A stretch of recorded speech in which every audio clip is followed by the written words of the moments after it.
Good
morning, everyone. It's so unusual that everyone is on time here. I'm excited. And discipline. It's not on time. Oh. So that's more normal.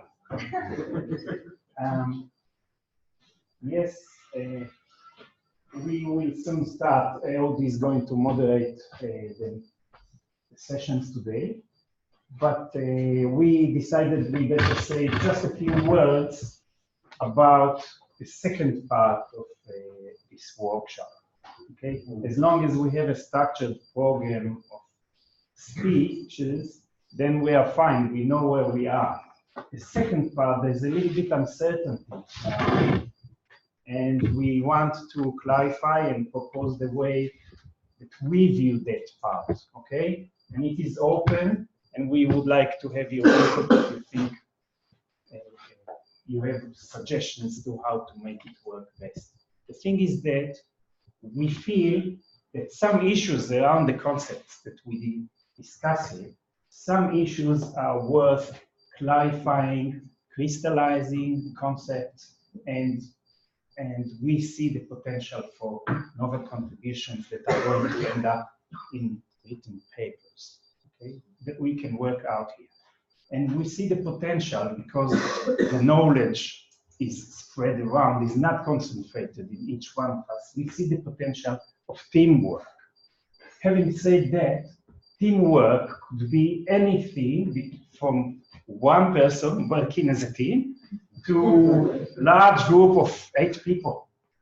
And we don't want to structure it all that much to say you have to work in 3 groups of 8 people each. We will start that way indeed, but then we can split to various sizes of groups where each subgroup could be anything between 1 to 8, like pairs, triplets, and so on.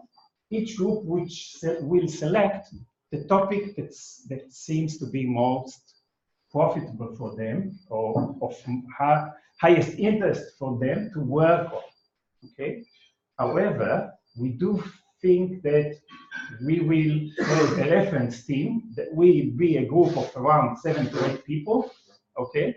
So each one of us, Ehud, Ayelet, and myself, will serve as moderator for that reference group.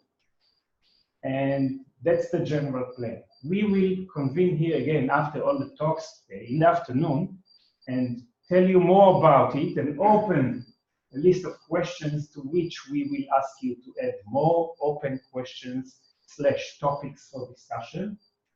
Then we will describe the process in details. But I just wanted to give you the general sense of what's going to happen here within the next few days, hoping that it could be at least as interesting and productive as the first part. Okay, so our first talk this morning is from Oren Kolodny from the Hebrew University, who will talk about, I think, characteristics of cultural evolution, insight from mathematical models. Thank you very much. Thanks for having me. This might be helpful. Okay, so I'm Oren. Nice to meet you. I sort of managed to speak already with most of you, but not all. Is this working? Is it okay? It's working? Can I ignore it? No, right? If you are close to the camera, then it's fine. Okay, let's try that. And if Okay. monitor. But you need to tell me behave. Okay, I'll try.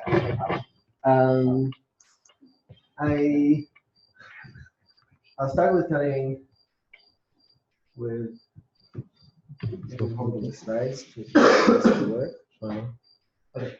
I'll start with saying a word about who I am. I did my PhD with Arnon and my postdoc with Mark for the last 4.5 years, and I just came back to Israel and I'm establishing my own lab in the Hebrew University. I do a little bit of a broad range of things.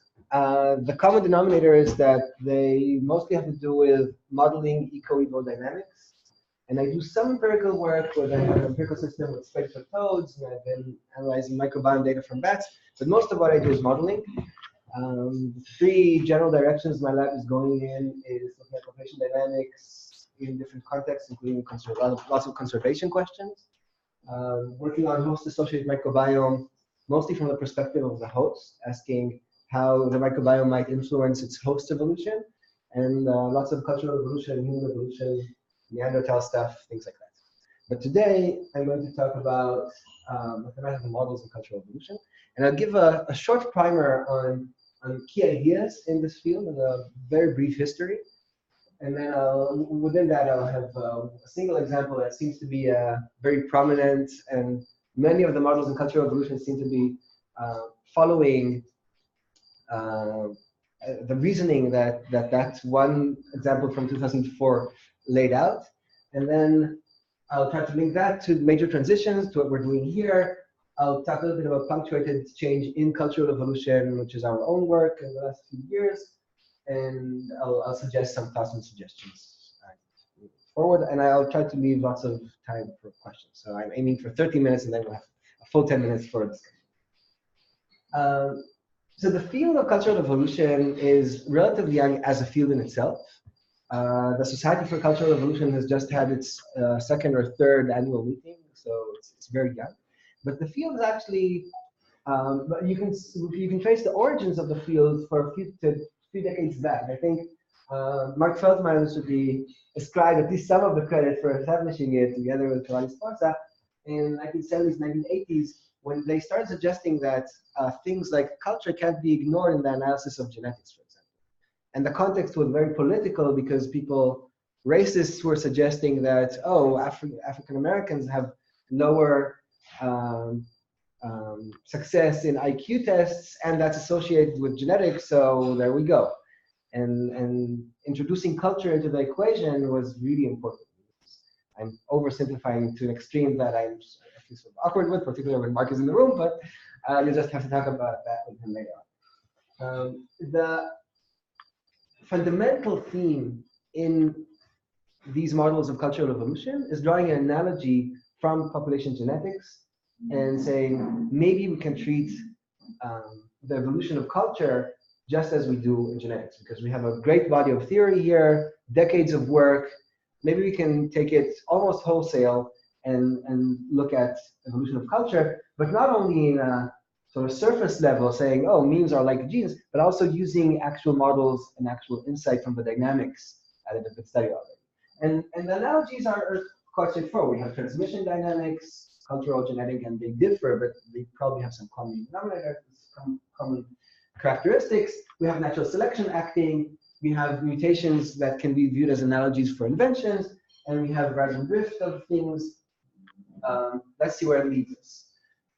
There's been a great focus, and still is, on transmission dynamics. I won't talk about that a lot, but I will point out that the majority of models focus on transmission dynamics for good reasons, but Yoav will talk about that in a moment and in the next talk quite a bit. So obviously there's a huge difference, at least potentially, between transmission dynamics, so things like culture or other soft non-genetic inheritance mechanisms such as microbiome, speech construction, and other factors from human genes that are merely transmitted in a vertical way. I want to talk a little bit about these models. A major parameter that seems to be emerging again and again is the population size, which is to be expected when you're coming from perspective of population genetics, but I think people outside of population genetics tend to forget or to ignore. It's somewhat contentious, and there's been an interesting and enjoyable to watch debate in the literature where anthropologists, or not only, but some people have claimed that the correlation empirically between population size and cultural complexity, or the size of a cultural repertoire, does not hold, while others argue that it does hold, and it shows up both in models and in the empirical data. It's been one of the most vicious back and forths that I've seen in the academy. I highly recommend having a look. I will talk about that in a moment a bit more. A major variable of interest in these models is some proxy for cultural complexity. Obviously, this is very tenuous, and so in this talk and in most of the models, what I and others do is just say, let's talk about something like the size of a tool repertoire, and think of tools in a generalized way. So a cultural trait, a cultural behavior can, in this context, be encapsulated and viewed as a tool. It just gives you something concrete to talk about and think about. And it is important to keep in mind that you always need to ask how well what we're doing with thinking about tools can carry over to other cultural traits. But I think it's not a bad proxy to be thinking about. An important difference between genetic models and cultural models, cultural evolution models, is the way that inventions, that variation emerges, right? And that, I feel, has been somewhat oversimplified because of this historical background. So because people come from population genetics into this relatively new field, many models simply assume that cultural variation emerges in a completely random way, which we know is not the case. And I'll give you the classical model that's being used again and again in different variants. It was suggested by Joe Henrik in 2004. He sort of joked about it that, oh yeah, I sort of randomly chose this Z parameter, as now everyone is using it as though it's the Holy Bible. The idea is fairly simple, that you can capture the dynamics of of a system of agents that have culture through a simple transmission description of how transmission works. And the way it works is you have a model that you're learning from. Say I'm looking at my father or my uncle or whatever, someone who's producing a tool, and I'm trying to copy that individual, and that individual is performing, this is the value of the trait. So say the expertise with which the model is performing the production of the tool, and it's here in this case. So this is where the model stands. And then what I learn from that eventually is can be described as somewhere along the distribution. I'm most likely to learn the skill with somewhat less competence than the model that I'm watching, but there's some probability that I'll actually improve on it. So in this model, implicitly at least, variation is caused through errors in transmission. Errors that are usually for bad, but sometimes for good.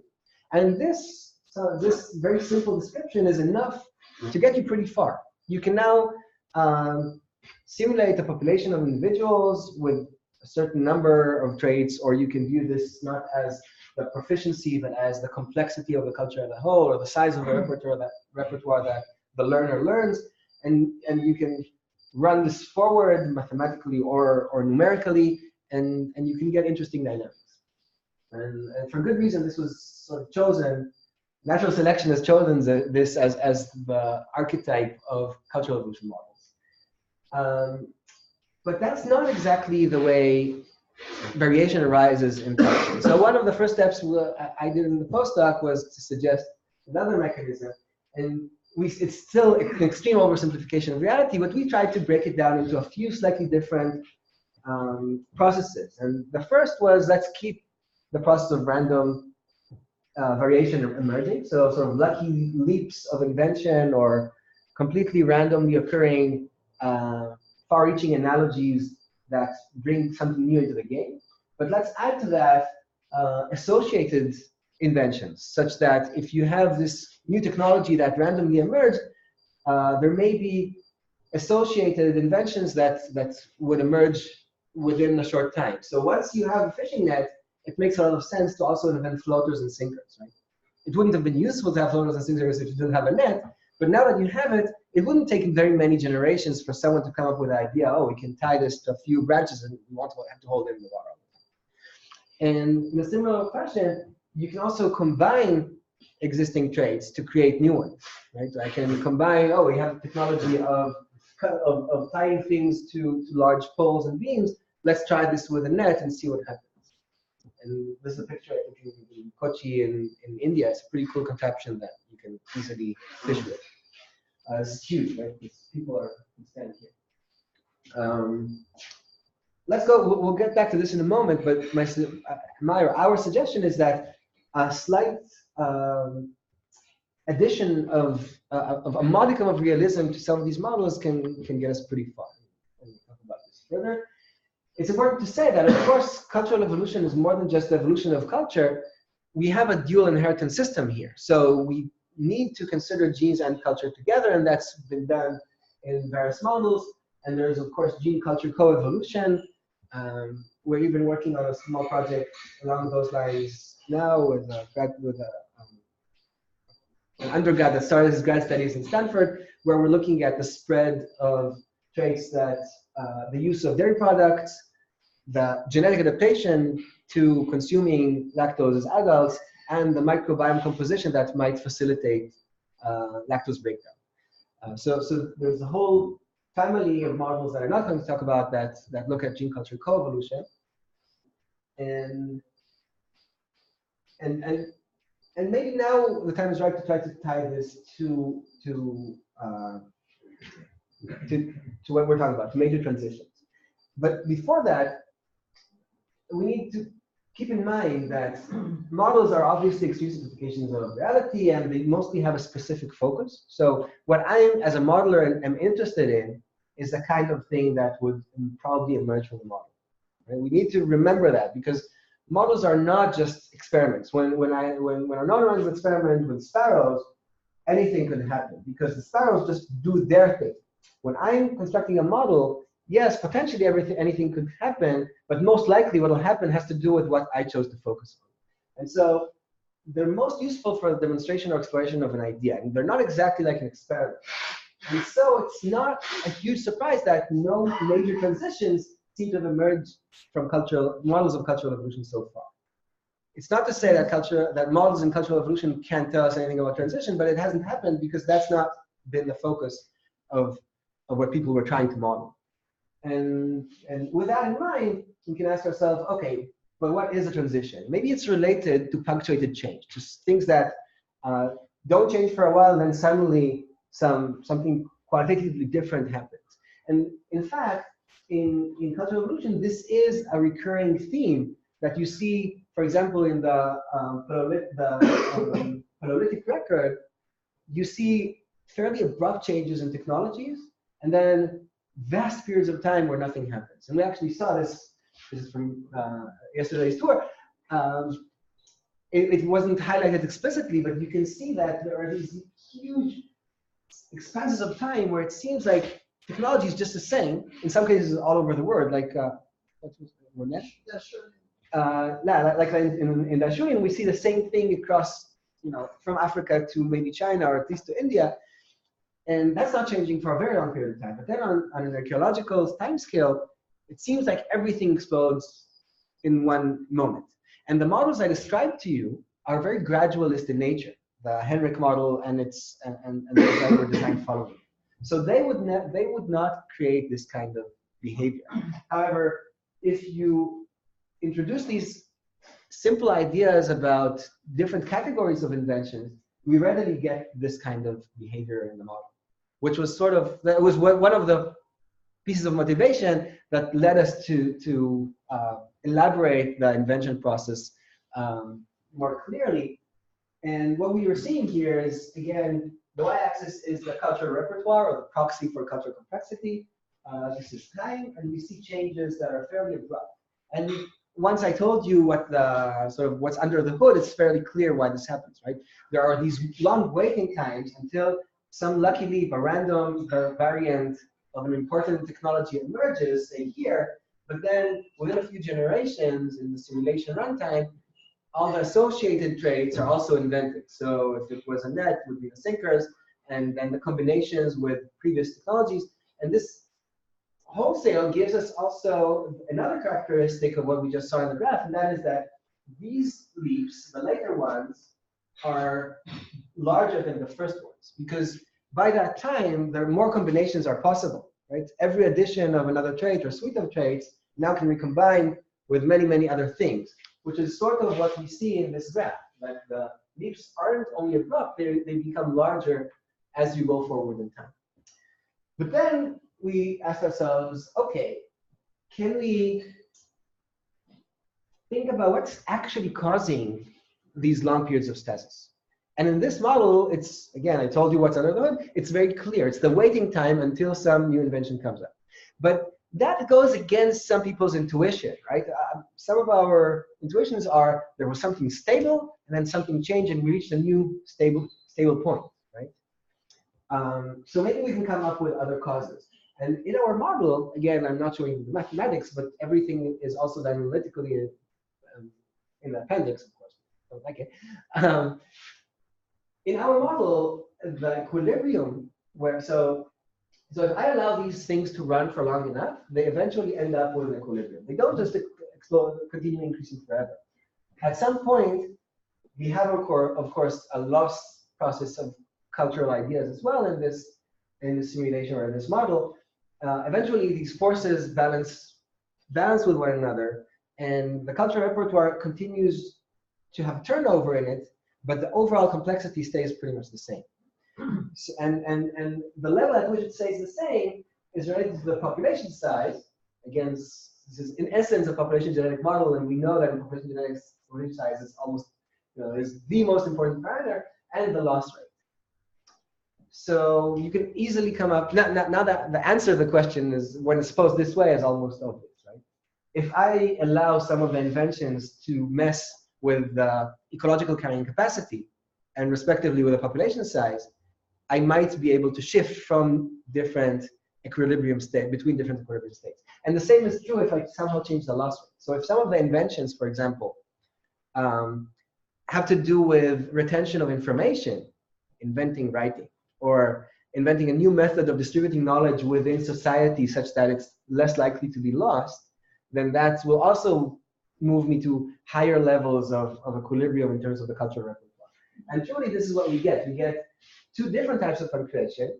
So the previous one on one scale, on time scale and scale of size, and on a larger scale, on a much longer time scale, I have these equilibria that are truly stable. It's not just waiting time. Right? It's a true equilibrium of the system, and it would change only if the population size or the loss rate would change. This is important because people tend to interpret sudden changes as emerging from a cognitive advancement or replacement of one species by another. And we're showing that it can be the case, but it doesn't necessarily be the case. It's not necessarily the case. So cultural evolution can intrinsically create these patterns as well. And I think this is a more parsimonious model for what's going on. So we have punctuation, going back to thinking about transitions. We've treated punctuation somewhat in cultural evolution models. What else makes a major transition? And as someone who's not from the field in the general sense, but who hasn't focused on major transitions in the past, my intuition is that, and I think it's a sort of shared intuition among many in the room, is that some qualitative change needs to occur for us to think about something as a major transition. And it's well defined in the context of biology, but it's not so well defined when you think of, in a broader sense, like Urs said yesterday, on culture and biology together. So possible intuitions could be, and we're now first shooting the arrow and then drawing the target around where it hit, is our intuition says that we want to find some model or definition that would support our feeling that humans are somehow qualitatively different, right?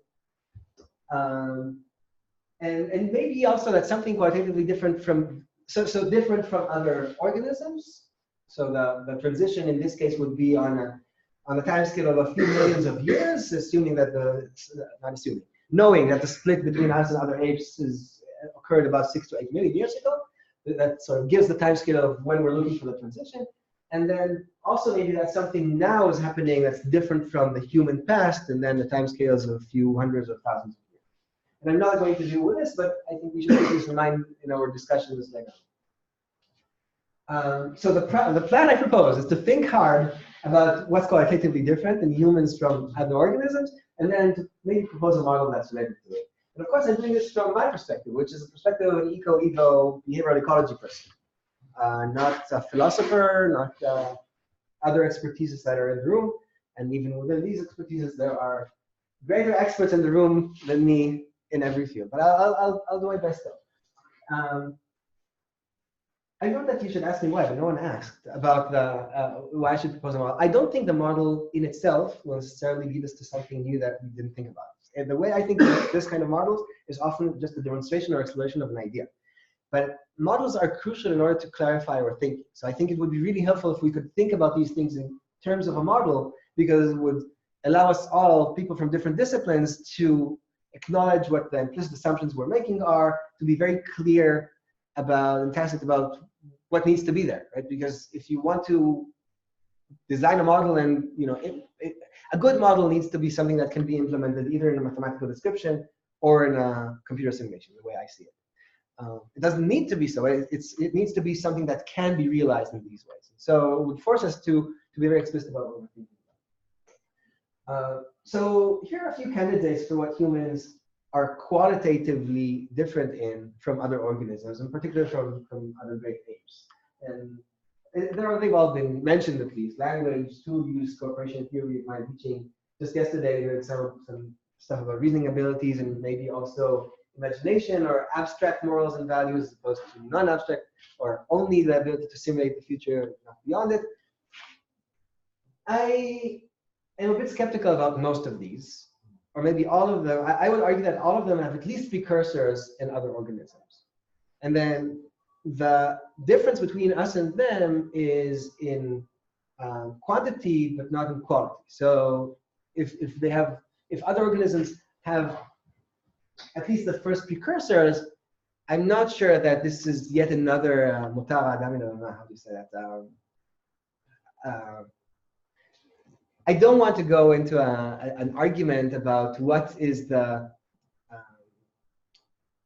what is the trait in which humans are better or superior to all other organisms. That's that's been a long discussion. I don't think it's correct. I think qualitatively and from an evolutionary perspective, this makes total sense. It would be a great surprise to find something different. All these things have at least their precursors in other organisms. Of course, yeah. Nothing ever. Of course. Artists don't know transitions at all because everything has no. precedent. So okay. So I'm not only trying to deconstruct. I have another slide. Yeah. So of course I agree with you, but this isn't the last slide. So what I would like to suggest, and again from eco-evo behavioral ecology perspective, is that what we qualitatively differ in is the extent to which we rely on these cultural or social behaviors, social learned behaviors. And our ecology relies on culture completely, and that is unprecedented. So I can't think of an animal where you would delete all its cultural knowledge and it wouldn't be able to reestablish in its appropriate ecological niche. Whereas humans, our babies can't even carry themselves on our backs. We have to design these carriers for them. And the same is true for many examples that were given here from the first moment in Dr. Herrera's talk. The case of our guts that are shorter, and now we need cooked food. We can't hunt without tools, or we can barely hunt without tools. We can't reside in most of the places where we reside without clothing, and many, many other examples. So we're in a really extreme case in the extent to which we rely on our culture. I think if we want to think about a major transition in humans, I think this would be what we should be thinking about. But I have a few further thoughts that I would like to share with you, and this is where the talk becomes slightly more speculative, and I think they can serve as an interesting primer for discussion. So first of all, gene culture coevolution. It's been a poster child of the field for a very long period of time, but most of the models and interest has been on cases where gene and culture co-evolve together, and implicitly we're thinking about positive adaptation, or the gene spreads and the culture that supports it spreads at the same time, or vice versa.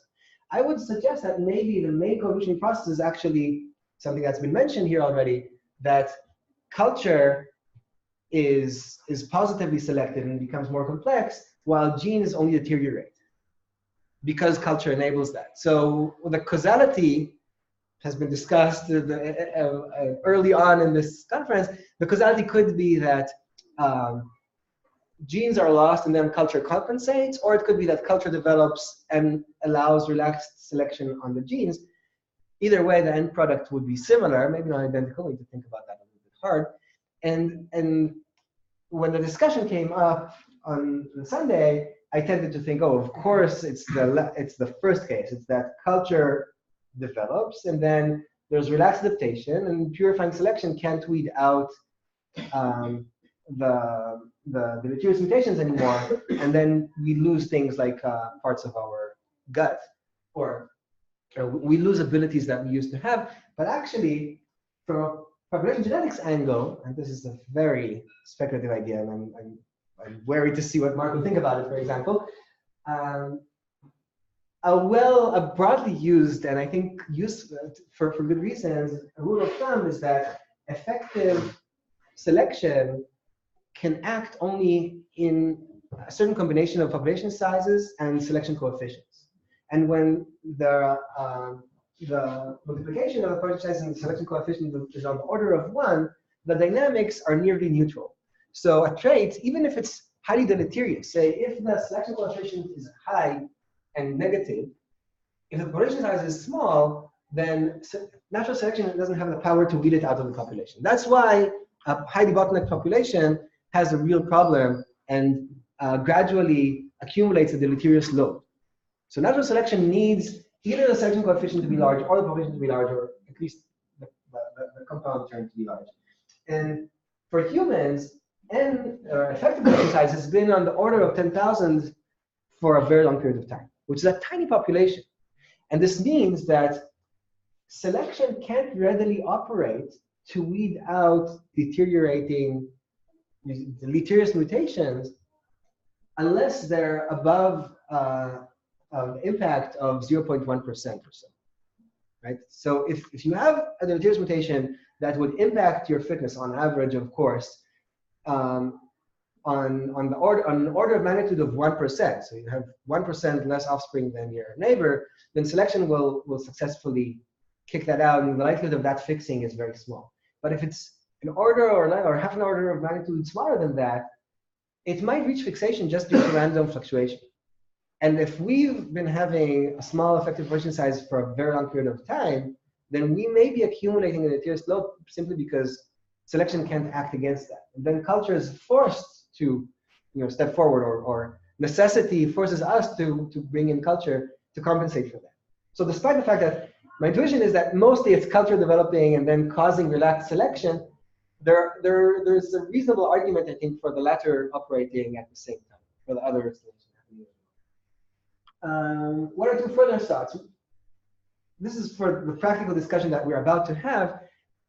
We should probably recast the discussion to considering biology and culture together in the discussion of transitions, right? Like, again, Ursh yesterday summarized I think it was in McShee's talk, it's fairly clear that from the perspective of leaders, biological definition of major transitions, humans are not there. But since I just argued, and I hope convincingly, that we are the only species that relies utterly on its culture, in a way, we can't or shouldn't consider humans without our culture. And while we're at it, it makes sense to also add, it would be fair to add other extended aspects of evolutionary dynamics, which would be extended phenotypes, orally constructed niche, microbiome, and other. So I'm okay with drawing the target around the arrow after it hit the mark, or hit whatever, and then drawing the mark, but not to an extent that I would say, okay, let's just look at culture and biology. If we're doing it, to be fair, we should look at other non-genetic inheritance mechanisms as well. So I think this could be useful. And we need to ask us in this broader context, what would constitute a major transition? What would we like a model to yield in order to say, oh, here's a major transition?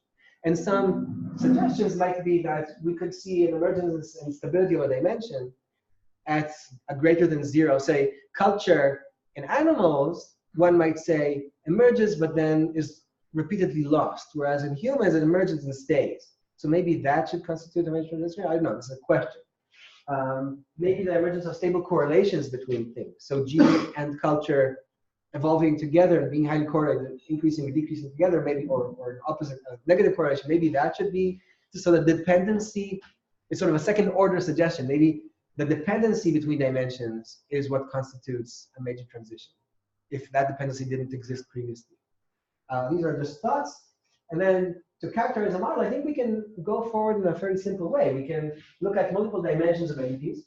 Current models, genetic or cultural, usually focus on a single dimension, but we can have multiple dimensions and allow interactions between them. So as we do in gene culture coevolution models, but then we're looking usually at one trait and one trait, and now we want to look at something more holistic, at the complexity of culture, or the plural size of culture, not a single cultural trait. And we can describe, we have models for description of each of these, so somehow coupling them into a mega model would be complicated, but maybe not impossible. Thank you very much.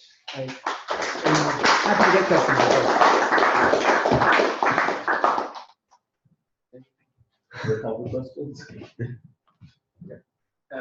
Very nice talk, thank you very much. Thank you. There is one thing where I would like to comment. It's a more general kind of question. You said that in these cultural evolution models, in a way, not much happens, right? So yeah, there is something, but that doesn't lead to anything that would qualify as a major transition. Now that is related to the question, whether you can have a simulation of open-ended evolution in general. It's a related question, and I haven't seen. I'm going to go into that. But there's an important link, because I think that for this kind of open-endedness, whatever evolutionary modeling, certain key elements are missing, and I think I know what is missing.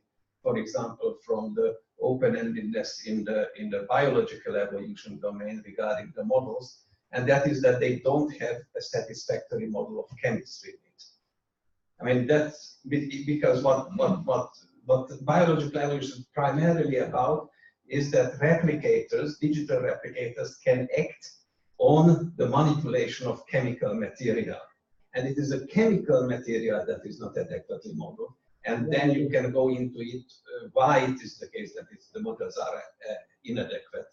And one answer is that same chemical group in different molecules is not exactly the same kind of entity, right? It's a holistic thing. It's interesting.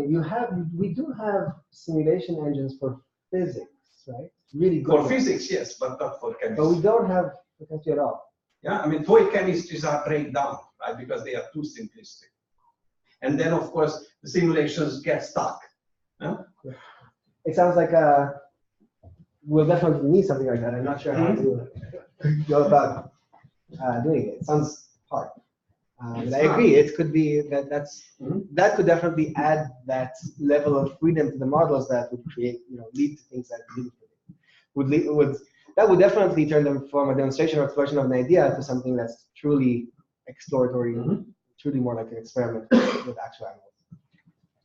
Would you extract from models some common denominator for cultural collapse? Or sorry? Cultural collapse.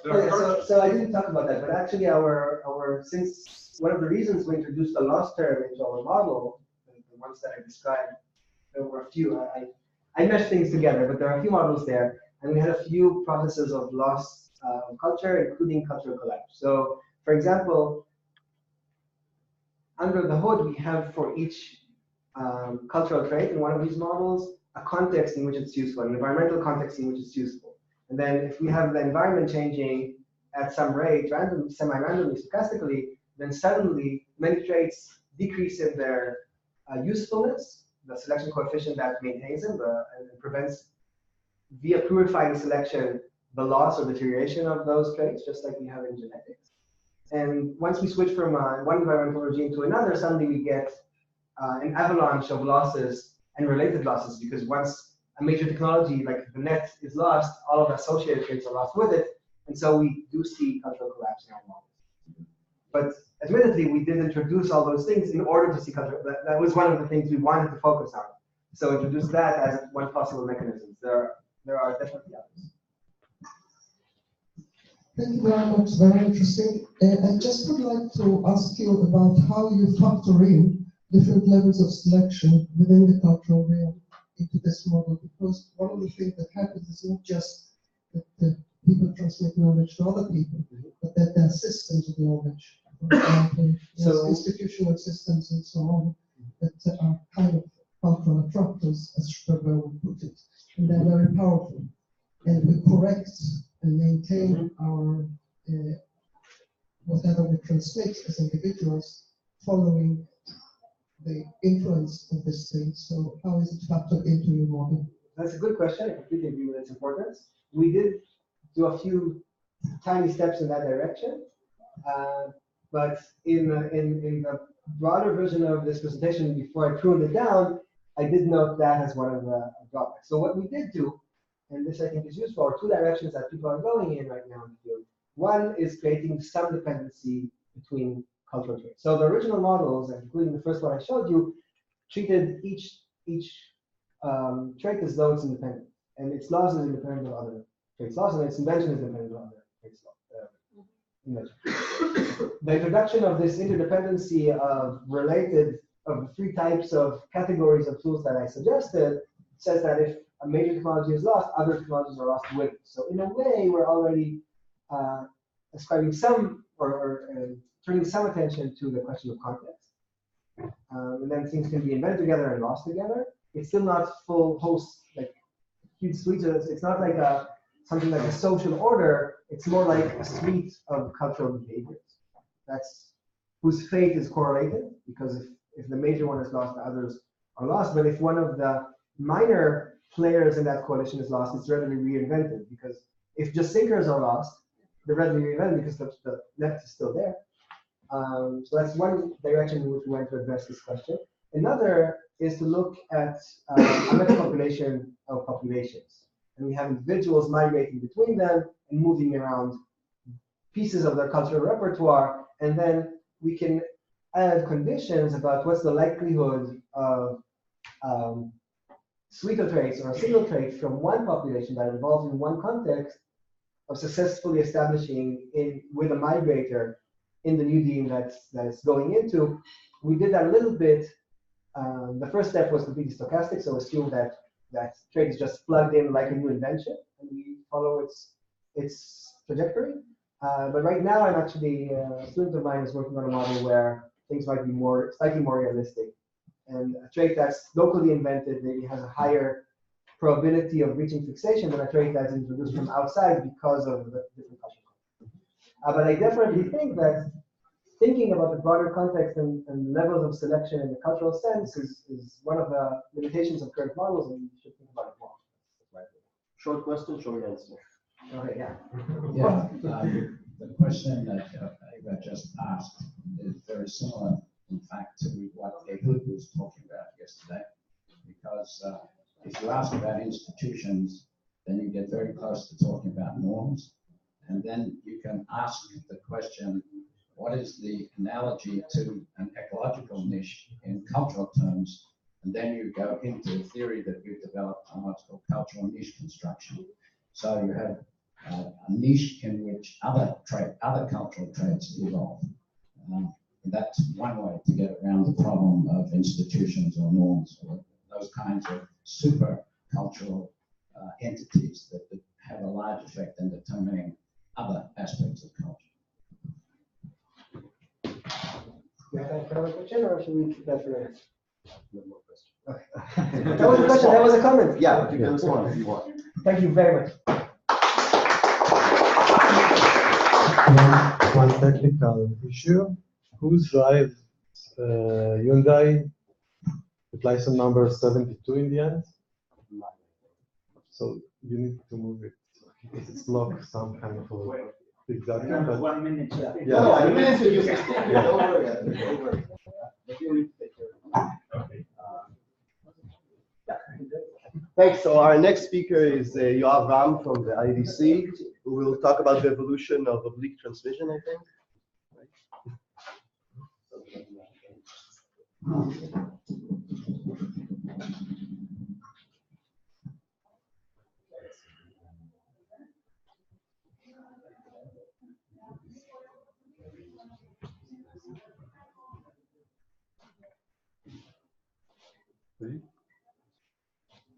Hi. So I'm Yoav Ram. I'm from IDC Herzliya, the Interdisciplinary Center. And I'm going to tell you a little bit about our work on evolution of non-vertical cultural transmission. This is work done with Mark Feldman here and with Uri Lieberman from Tel Aviv. So start with Darwin. So this is a quote. It says, much of the function of the reproductive system is to produce individual differences as to make child like its parents. Now I'm not sure why it says that some authors believe it to be, and I'm not sure if that means that he believes it to be the case or not, but I think that's a very interesting trade-off that the reproductive system has to balance between making children like their parents, because if the parent was able to reproduce, then it's good to be like the parent. But also, of course, we need to introduce new variation to the system all the time. So it's an interesting trade-off, and much of my research is about the mechanisms and the evolution of the mechanisms that both generate and transmit phenotypic and genotypic variation. So this is sort of like my long-term goal. And of course, for Darwin and most of the people in this case would think about genetic transmission and how that genetic transmission is transmitted from parents to offspring. And we already saw this figure. We will see it again. And Weissman said about this, that variation proceeds from the germ, right? So this is exactly the idea that genetic transmission goes from parent to offspring, and it's inherently vertical. And of course, there's also non-genetic inheritance. We know there's epigenetics, environment. Environments are sort of transmitted from parents to offspring, right? In the microbiome, but I'm going to concentrate on culture, but I will argue that some of these models can be applicable also to other inheritance modes, maybe we need to think about. So cultural transmission, again, we already saw this figure. Genetics go from parents to offspring, but culture can go from multiple sources and even back, and even, I mean, culture can even go back from offspring to parents, right? And the main point that I care about in this figure is that the genetics are vertical and culture can be also non-vertical. Non-vertical inheritance, of course, in culture goes through learning and social learning, but you could also, again, think about other processes for non-vertical transmission, from niche construction, genetics, and microbiome, and of course horizontal gene transfer in microbes, and maybe horizontal gene transfer also in other more sophisticated species. But Okay, so now I want to prune down the number of things I'm focusing on, and I'm just going to concentrate on vertical and oblique transmission, because both options are available in cultural transmission, and we are interested in those two processes. So vertical is from parents to offspring, and oblique is the case. Oblique transmission is the case where offspring inherit traits from non-parental adults, that is from the parental generation, but not the parents. So this is sort of like a figure, an image that is supposed to exemplify. Right? And if you don't know, oblique means diagonal. I didn't before I started walking. So an example. Not from humans, lobtail feeding in humpback whales. So this is a humpback whale. This is one type of fish that the whale likes to eat. And they go, they dive in the water. They spread a lot of bubbles up, and the bubbles are sort of like a net that captures the fish, and then they go up and scoop out the fish. So that's one predation method in whales. But then, at some point, one whale elaborated on this predation mode, and he added another component. And before the dive, he smacks the water with the tail. Can we click this image? So this is that's the smacking of the tail in the water. And, I think he hears all the people excited, so he smacks it a bit more. And, yeah. So that's really it's a really clear behavior to observe. And these boats with the tourists at Cape Cod near Boston, they have people who are logging the whale behavior. So.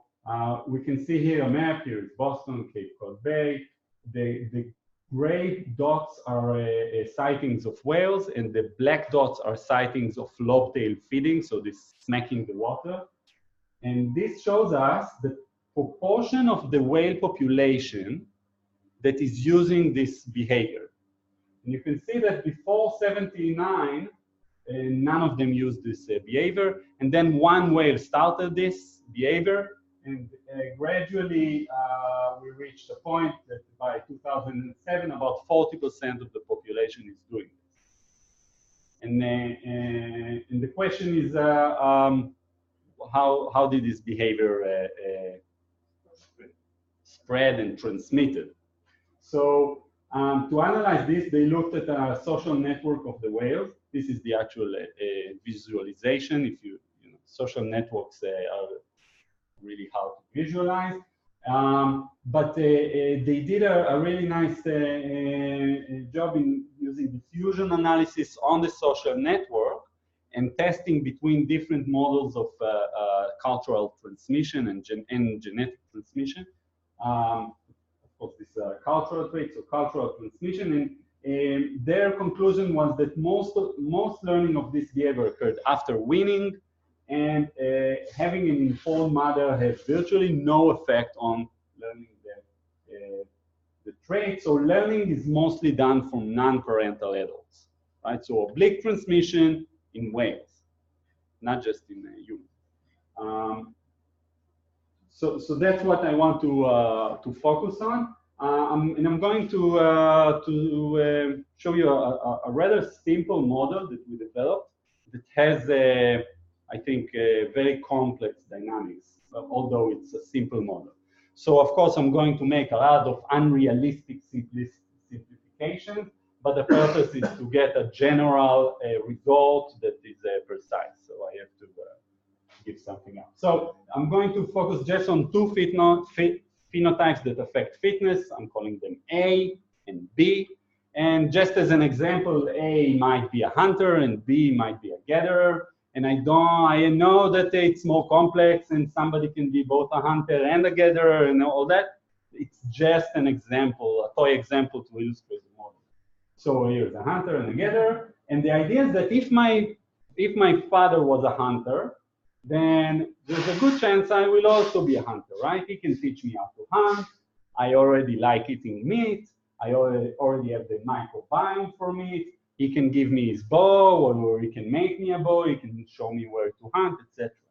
But maybe, although my father was a hunter, I don't want to be a hunter, or maybe I don't care about being a hunter. I just don't want to do what my father does. Right? So, and then maybe I go around the village and I found somebody else to teach me how to get along. And maybe that person was a gatherer, and now I learn all about which berries are poisonous and where are the best mango trees and what's the season for straw, whatever. So that's the idea. To make this a bit more formal, we assume that when a new offspring is born, with probability rho, she inherits her mother's trait. So in this case, the mother is blue, so the offspring will be blue. And with probability 1 minus rho, she will pick a random adult female in the population and take up her trait. And then it really depends how many blue females and how many red females there are, and that will make up what the offspring will be. Okay? We call this rho parameter the vertical transmission rate, because that's the rate at which the population uses vertical transmission. This is the basic equation of the model. I'm following the frequency x of the phenotype A. X is the frequency of A in the population. And I'm checking what is the frequency in the next generation, x time, x prime. So with probability rho, I inherit from my parent. The chance that my parent is A is x, the frequency of adult A, times the relative fitness of A. Because fitness determines reproduction. That's what determines if an A becomes a parent. With probability 1 minus rho, I inherit from some random adult, and the chance that that random adult is an A is x, because that's the frequency of A. Now, the main point that this equation should demonstrate to you is that A can be transmitted through oblique transmission without reproduction. So an individual can transmit its trait without reproducing. So sort of like skipping over natural selection, right? So oblique transmission has this capability of hiding phenotypes from natural selection. At least natural selection in the biological sense of reproduction. Okay, so the setup that we're looking at is a setup in which the environment changes, and specifically we are assuming that for K generations, the environment prefers phenotype A, right? So there's lots of game and hunters are really successful. And then for K generations, the environment prefers phenotype B, right? So there's not a lot of game, and it's better off to look for mushrooms. Okay, so it's sort of like the 7 good years and the 7 bad years of Pharaoh and Joseph. Okay. So, right, so we have A, B, A, B, A, B, A, B, the environment changes fast, or A, A, A, B, B, B, A, A, A. Okay. The first thing we looked at was protected polymorphism. Protected polymorphism means that we have a case in which neither phenotype can take over the population. And that means that we'll have a protected polymorphism or a stable coexistence, stable diversity. And what we find here is that as long as we have both vertical and oblique transmission in the population, so this rho parameter is neither 0 or 1, we have individuals that are using both vertical and oblique transmission. That is, each individual is using only vertical or oblique, but each one of them has a positive probability to use both.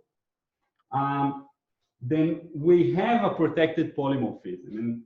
And so this shows the frequency of phenotype A over time. In this case, the environment changes every generation. So we see that the frequency of A goes up and down, up and down, up and down, up and down very rapidly. Whereas here, the environment changes every 30 generations. So we have the frequency of A going up and then down and then up and then down. But B is never lost from the population and A is never lost. Now, importantly, if there is no oblique transmission, this does not occur. We need some oblique transmission in order to protect the unfavored phenotype. In a sense, this is similar to the storage effect in ecology.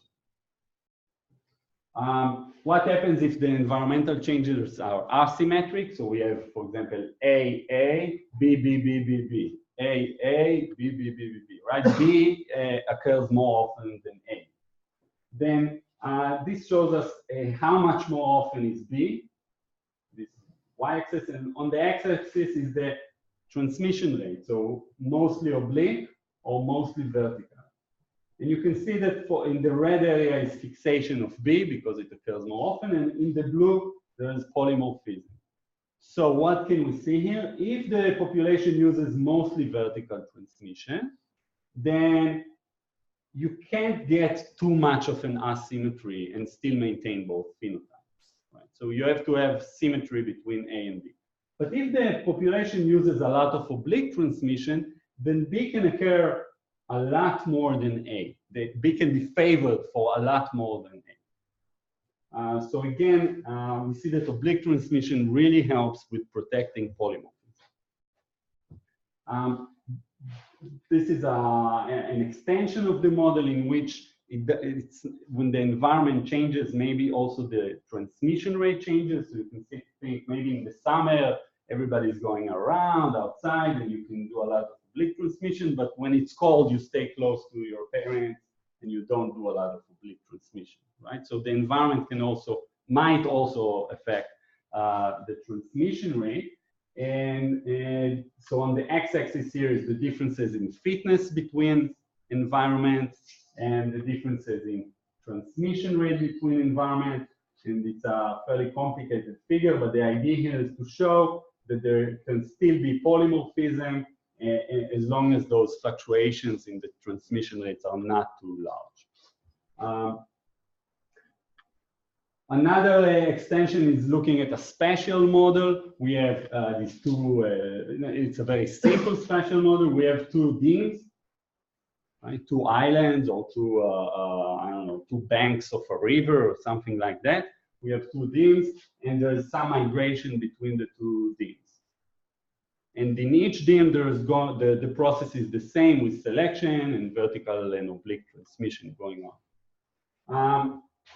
So the process is the same. I'm not going to, the equations exist, they're in the paper. I'm not going to go over them again.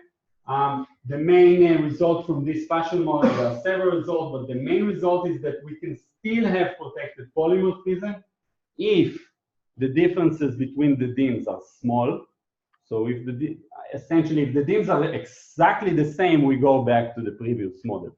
If the differences between the DIMs are small in terms of fitness and transmission rates, then we can still have protected polymorphism. If the differences are big, we can still have protected polymorphism if the vertical transmission occurs more often, specifically in the DIM that attracts more migrants. Okay, so this is what I mean, that this model has some complex emerging phenomena. The latest extension that we did to this model, so this paper is still in review, is assuming that now the transmission rate depends on the frequency of the phenotype. So what's the idea here? You can imagine, for example, negative dependency. The more common the phenotype, the less likely it will be transmitted by vertical transmission. The idea is that if I'm part of a minority group, I'm going to insist on educating my children. I'm going to insist on vertical transmission. because I want my children to be similar to me, and if I just let oblique transmission do its work, they're going to be different from me because I'm the minority. However, if I'm part of the majority group, I don't need to invest anything in teaching my children, just send them to the world and they'll pick up the same trait as me, right? Of course, it could also work the other way around. Maybe I'm a migrant to a new society. I don't want my children to be like me because I'm not fit. I don't know the language, I don't know the norms. So I do want to do more oblique transmission. So you can think about both positive and negative dependence of the transmission mode and the frequency. And we basically made this raw parameter a function of X, the frequency of the phenotype. Again, the equations exist behind the scenes, and I don't want to go over everything. And we have a bunch of interesting results from this model. One interesting result is the protective polymorphism can still exist in this case. So this is the frequency of the phenotype X over time. We start with different frequencies, and they all go to this stable equilibrium in which we have both phenotypes, right? The frequency of phenotype A is intermediate. It's neither 0 or 1.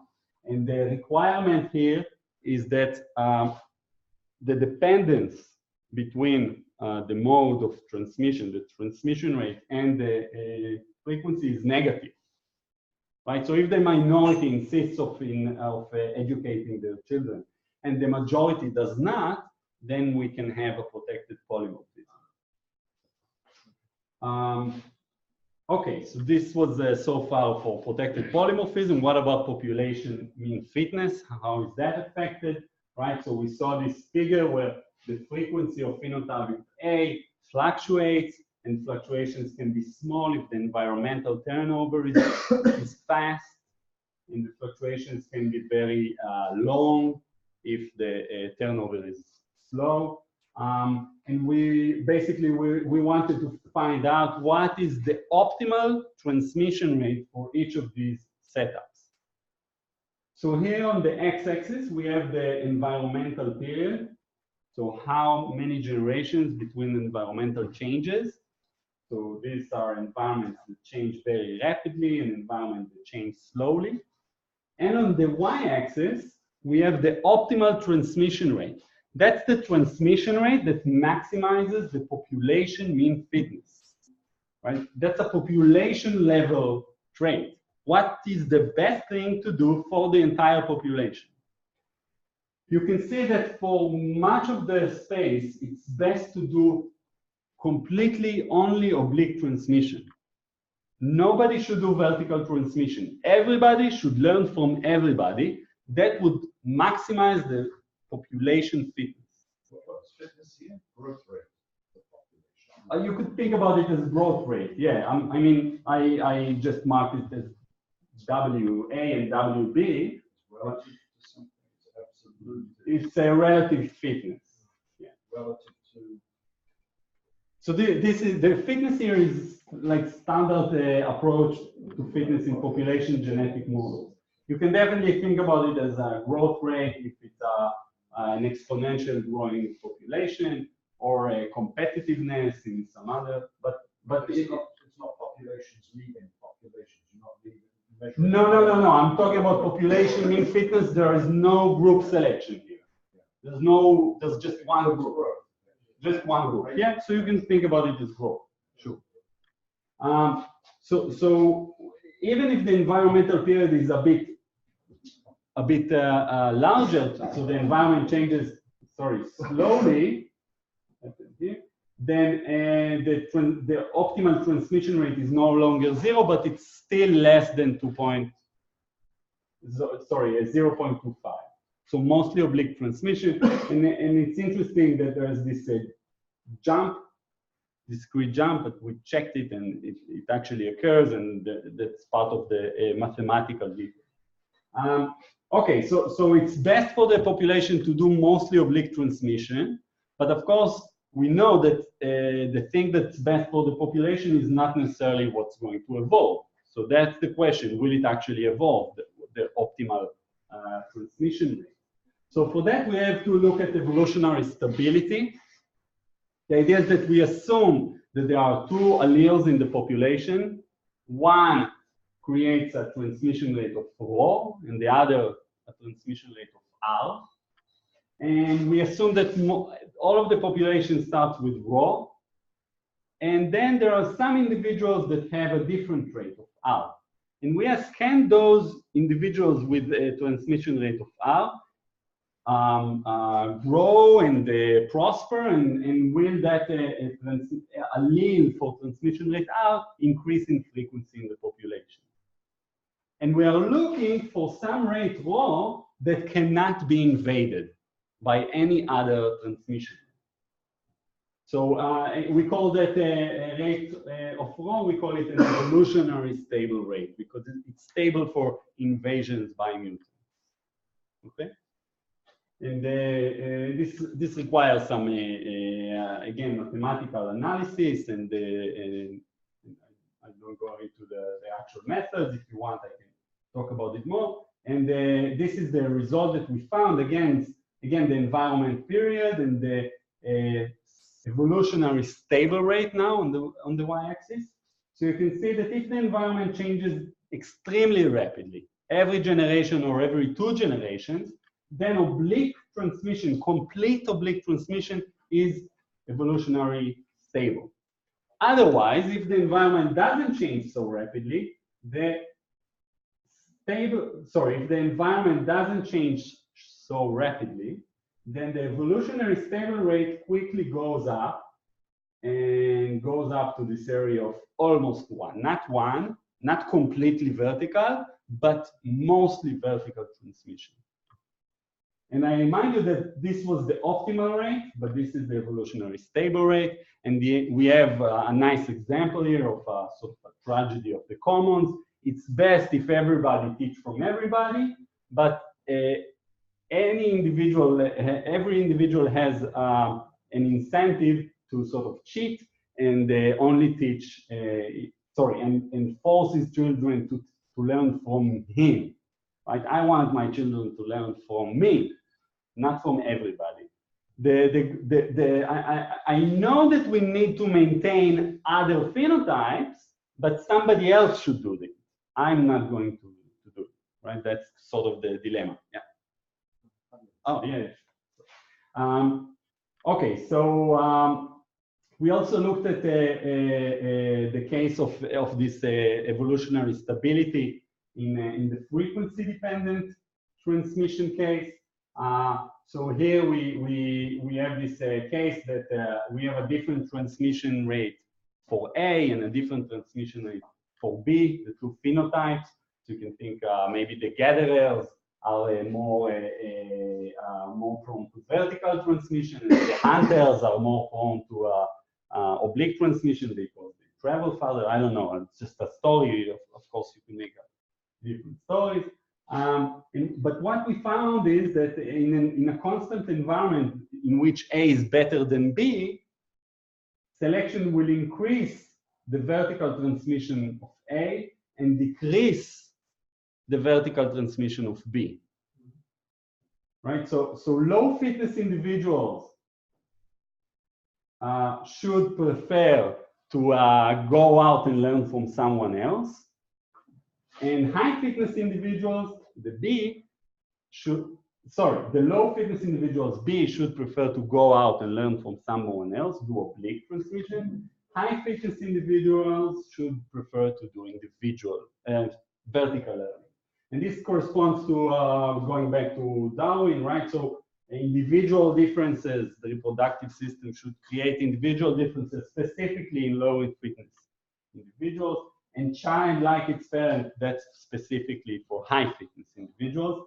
And it's very similar to results that we had before for stress-induced mutation, in which we find that low fitness individuals should generate more mutations. And a more general principle of evolution of increased genetic variation, in which we find that low fitness individuals should create more genetic variation. So this seems to be a theme in both in population genetics, but also in cultural evolution. So to summarize this, we see regarding evolution with oblique transmission, I said that oblique transmission protects unfavorable phenotypes and maintains protected polymorphism, but if it's able to do so or not depends on the statistics of the environmental changes and the selection fluctuation. Evolution of oblique transmission. So oblique transmission has a long-term benefit at the population level, but it's in a conflict with the individual level, and therefore a high rate of oblique transmission will only evolve in a very rapidly changing environment. But it is worth to know that the evolutionary stable rate is not one, even if the environment changes slowly. So we're still going to have some oblique transmission. Some next steps, we're looking at coevolution of learning and teaching. So what happens if not any random adult teaches, but only some of the random adult teach and things like that. And other cultural transmission biases like conformity, where you are more likely to learn the frequent trait, success, when you are more likely to learn the successful trait, and prestige, when you are more likely to learn the trait that prestigious individuals have. So maybe that's individuals that other people are learning from or something. So like I said, it's more work with Mark and Uri and also Lee Altenberg from Hawaii. And I'll use the last slide for advertisement. That the first meeting of the Israeli Society for Evolutionary Biology is going to be in December at Tel Aviv University at the new museum. And if you haven't heard of it and you want to get details, feel free to contact me. That's it. If you have any questions, I'll be happy to suggest.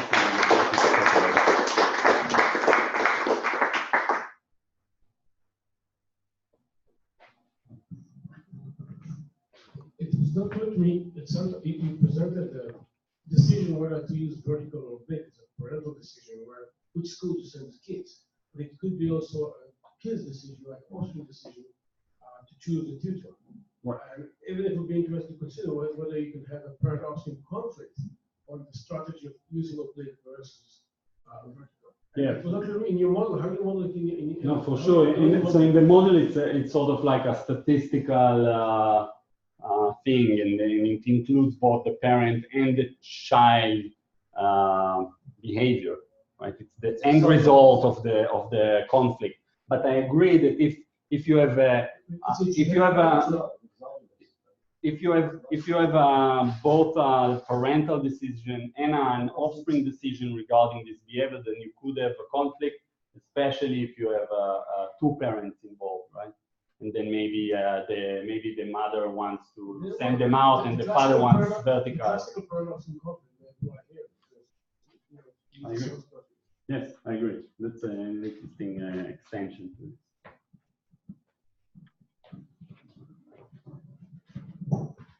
So as I hinted earlier, I tend to think that the model can give me whichever result I want. And what's interesting is not if I can get it, but what tweaks do I need to make, or what assumptions, under which assumptions would I get which results? So you summarize that oblique transition can protect unfavorable phenotypes. I'm wondering what conditions would lead it to do the opposite. So when would oblique transmission lead to the more rapid loss of unfavorable phenotypes than would have occurred? Yeah. And I'm pretty sure you can find. So one example is that if the frequency of oblique versus vertical transmission depends on the frequency of the phenotype, and it's positively depends, then oblique transmission can eradicate the phenotype faster. So like I said, if I'm a migrant to a new society, I'm going to prefer to do oblique transmission because I'm the minority, then that would get rid of my traditional trait faster. than it would be if it's just by vertical transmission, because basically if you only have vertical transmission and a migrant appears in a new society, it will just get lost, right? It will just become extinct. If it cannot get... It has a 1/n probability of fixing. Yeah. But it's 1/n in a large n, right? So it will most likely be extinct. But with oblique transmission, the lineage will not be extinct. The trait will be extinct, but the trait will be extinct much faster than it would be otherwise. So definitely there are cases.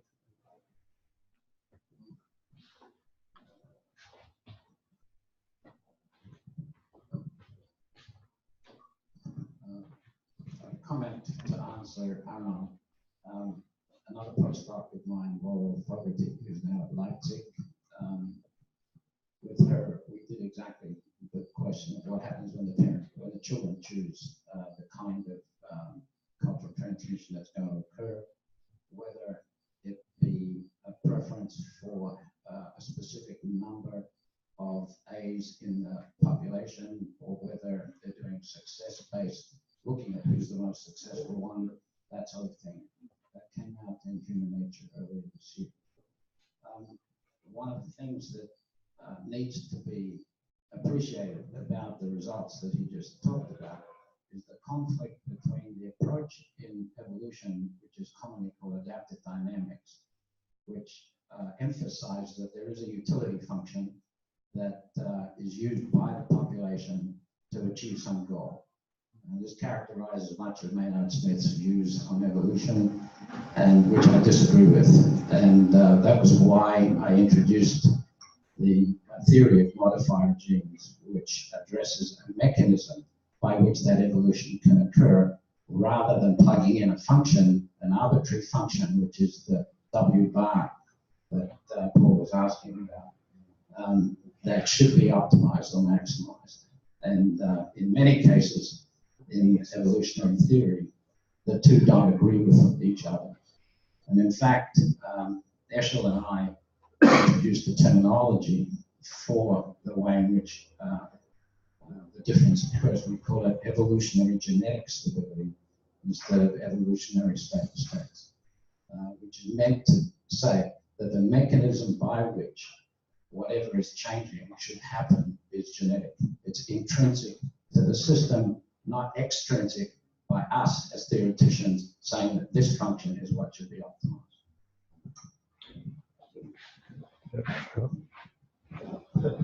How do you think this kind of modeling is relevant to the transition to humans?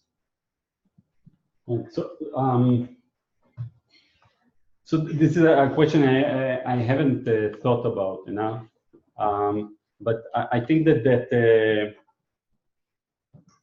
the tragedy of the commons that I described, this conflict between the population level and what's best for the individual, if you think about how to resolve that conflict, that might be an opportunity sort of for a transition, right? Because of from what I understood in this workshop about individuality, right? So if you start forcing things that are best for the population, for example, through a political structure, then you can sort of make the transition. So if you force everybody to send their children to school, and then you also integrate that school, then you are basically forcing oblique transmission on the population, because maybe you think it's best for the population, and thereby you resolve this conflict.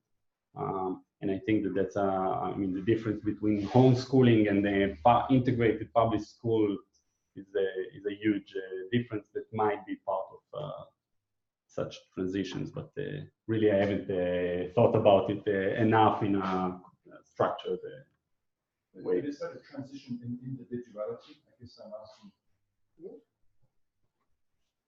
Sorry? No, I mean, but you said something like transitions to humans. No, not transition to humans. Transition in the context of human evolution. Right. But individuality in this context, maybe this No. is the later form. Okay. I don't see this. No. I don't see this. Okay. Maybe he does. No, but maybe I'm seeing a mirage. Sorry, I just have a question to Mark because I think I didn't follow what you said. Because, you know, in classical ESS theory, most of the time W bar is not maximized. So Yeah, it depends on which function you choose, which utility function you choose. yeah, that's fine, but in most of the time it doesn't, usually. It does in some situations. Yeah, it does. If you want to ask which mutation rate should evolve, either using modified theory or using the maximization of the mean fitness, you get the same result. But if you ask which recombination rate should evolve, you get different results. What happens if you bring resources into such a model, thinking about fitness? Resources are typically finite, are always finite. And there is going to be a feedback, I imagine, between any cultural innovation, particularly those concerned with acquisition of resources, which is probably a major driver early on, and how one assesses fitness of populations. I wonder if it's possible to do it without that ecological dimension. Yeah, no, I mean, these models, part of their, the reason they are unrealistic is because they take all of the ecological dynamics and just put them into one number, right? Fitness. And I definitely acknowledge that that's a problem. But of course, if you you bring in, you make it more realistic and you bring in ecological dynamics, you lose generality and you also make the model much more complex and less prone to mathematical analysis. So it's a sort of like a trade-off. Problem. We need to attack the problem from multiple directions. Levine said that the truth lies in the intersection of lies. Independent lies. Well, if you take enough, if you take, yeah, okay, independent lies or maybe just enough lies. So we can continue lying to each other after the coffee break. So let's say we reconvene.